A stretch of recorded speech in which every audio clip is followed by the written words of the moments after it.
Welcome, gardening enthusiast. Today we'll be delving into the fascinating world of soil health and nutrients. It's important to know what needs to go in our soil. So first of all, we're going to delve into our pH test results. Let's talk about our pH results. Now that you have them in your hand, the first key element is to look at the pH level.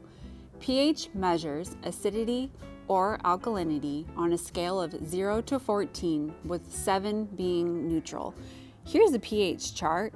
Acidic soils have pH values below 7, while alkaline soils register above 7.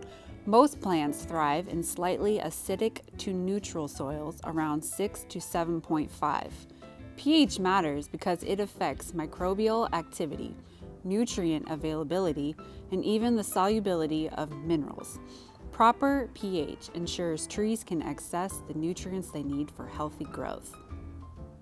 Now that we've talked about the pH levels, let's look at the nutrients we will be diving into today.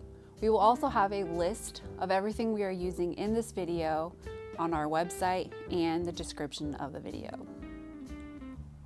Our first nutrient we want to use is compost. We use a 50-50 compost and topsoil. The big garden gets theirs from Soil Dynamics. The benefits of using compost is it is an organic form of fertilizer that slowly releases nutrients. It helps increase water holding capacity, increases beneficial soil microbes, and reduces landfill waste. Our next nutrient is soil sulfur. You'll want to use if your pH is above 7.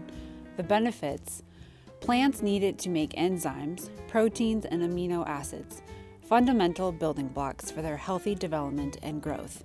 I do recommend using a whole bag for every 500 square feet, which normally is about 1 tree. Our next component we will use after sulfur is bone meal.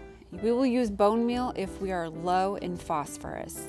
The benefits are calcium improves root growth, encourages strong roots, and helps prevent blossom end rot.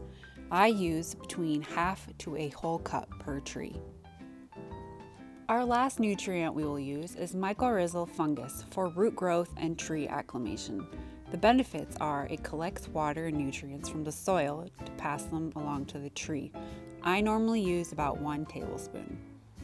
That's it for today's quick guide on decoding soil health and what nutrients to add to our tree with planting. Stay tuned for next week as we prep our bare root or potted roots and plant our first tree together.